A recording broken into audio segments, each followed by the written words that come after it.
Good afternoon, everybody. 3:15. Looks like we're closing up soonish.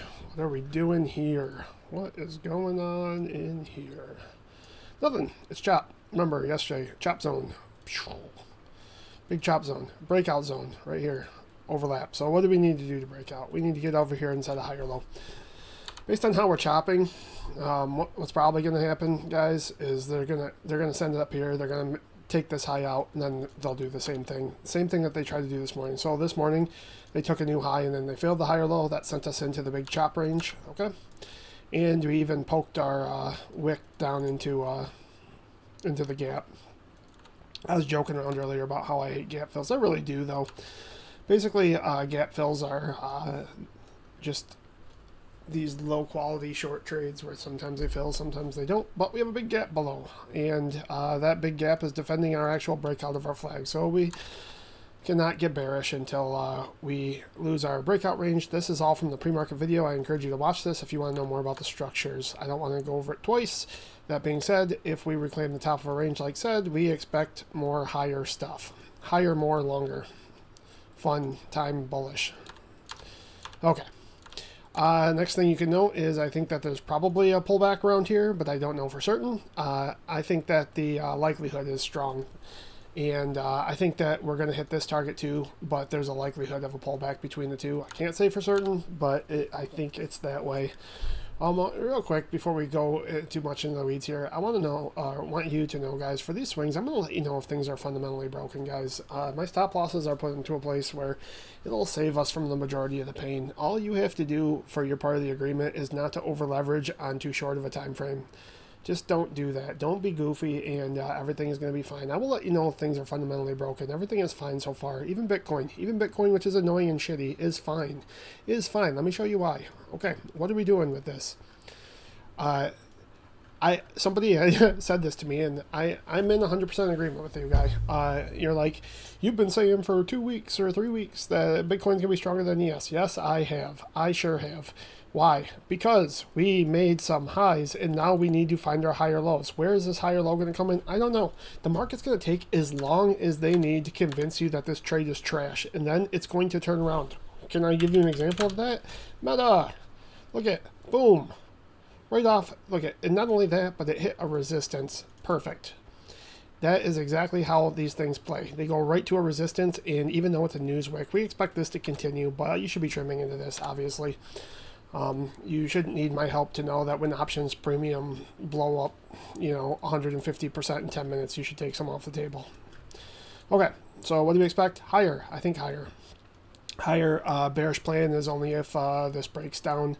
Pre-market video once again. Okay. Bitcoin, do I think it's coming up next? Yes, because the BTC-ES ratio says so.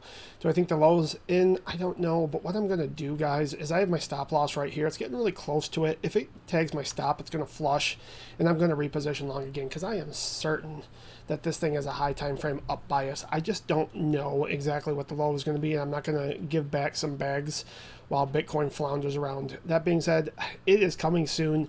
Like I said, this BTC-ES ratio is so close. It's gonna fall off a little cliff here in reverse, and then BTC is gonna take the reins. But God, it is so annoying. While they sit here and convince you that that is indeed not the case. Looks like Riot's going up today. Cool, independent of Bitcoin. That's what you want to see. Mara is green as well. Both of these opened at one point negative 2.5%.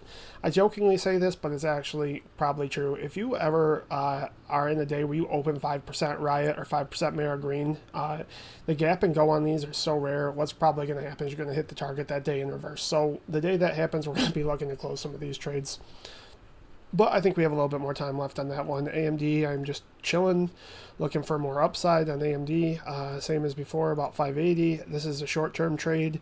Coin is going to go when Bitcoin does. It's probably going to do one of these annoying things. The upside in this is not in question. Not in question. Oxy is, I warned somebody, I warned Herzog, but I'm warning anybody else if you are short to take profits here, because I think it could bear flag back up into my short entry, and you already got a nice little piece of short here, so don't be overly greedy. These second targets will hit for sure. I am certain of that, but what you don't want to do is round trip. Let's get rid of that. What you don't want to do is round trip it like this. Okay. So make sure to be trimming at support, especially when you're in the short. Meta looks good. Hit a resistance and instantly rejected. That's how it goes. New is on its way to our target. Netflix is bear flagging into our short. We still have that way above. MVAX is having yet another beautiful day, and I think there's more to come. MSTR is red because Bitcoin's red. Watch this. I'm going to put this down, guys. I think this is the low right here. I think what's going to happen is Bitcoin's going to wick down in reverse. I don't know if we're going to tag this DMA, but my guess is this is the low. I didn't think that we had to sweep this out, but we did. That doesn't make it bearish. It just makes it annoying. The reversal's coming soon. I just don't know exactly where it is. And they will make it as painful as possible, especially for people who are leveraged. So hopefully that's not you. Somebody asked about NVIDIA. I think NVIDIA has another pop. I don't change my... I don't really change this, guys. This is what I'm expecting.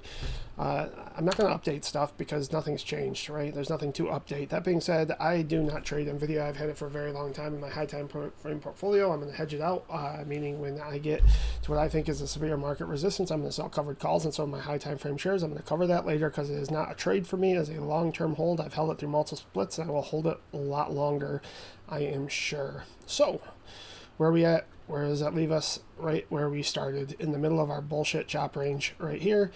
We're looking for a breakout, and I will write up in the plan what that breakout looks like. Take care, guys. Stop worrying so much. Everything's good.